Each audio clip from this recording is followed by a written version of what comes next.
Ms. Khan, I appreciated your testimony as the majority witness today. Would you say that you have concerns about President Trump's policy in his second term in terms of being clear and consistent enough to guarantee Taiwan's security?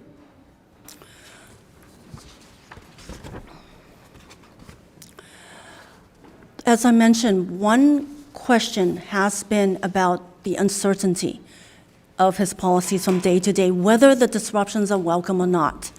So is he a statesman, or is he a peacemaker, or is he a madman? But I just want to emphasize for members and also the American public that the Taiwan Relations Act does not permit the president to decide alone on both coercion as well as use of force. I appreciate that, but it seems like you have concerns, right? You were concerned that he has bundled the arms sales and hasn't had regular notifications. You're concerned with some of the language he's used in abandoning Taiwan as a bargaining chip. Would you say that's a fair characterization? Well, I want to be clear that we have not abandoned Taiwan. So I want to be clear, and I stated that in my written statement, and I didn't have time to go over in the opening. But would there be a few areas that you think he needs to be stronger in to guarantee Taiwan security? So in terms of being stronger, I do not agree with the so-called packaging. We should not be talking about packages of arms sales, for one thing. There should not have been 8 different programs that totaled $11 billion of arms sales to Taiwan that were notified to Congress on one day. Are there other areas that you have concerns, or is that the main concern? Well, that is the main concern, and also to let the members know that the TRA does not allow the president to decide alone. Dr. Hooper, do you believe that President Trump in his second term has been consistent and clear enough to guarantee the security of Taiwan?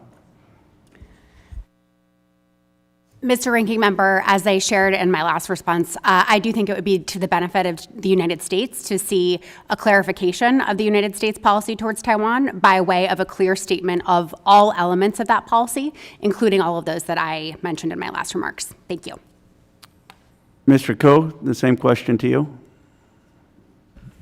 Well, I think from my point of view, every president could do a better job being clear on Taiwan. I'm not thrilled with the way the president has talked about Taiwan.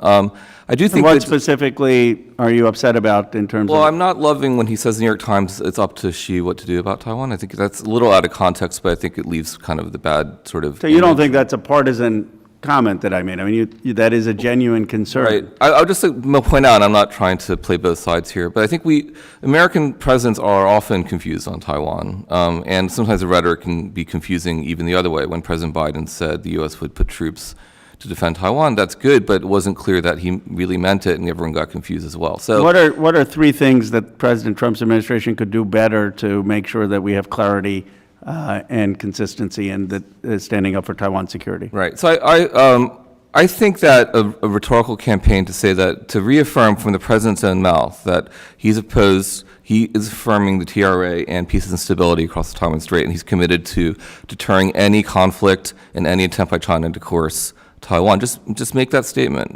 That would go a long way. I think obviously the president's likes to say is in his own way, but I think here we could use some clarity from the president himself. I think his administration has been a little bit better on this, but the president obviously counts, and so I would prefer if he would just say that the TRA and the One China policy is the law of the policy of the United States, and his administration is committed to it just as he was in the first administration. I appreciate that.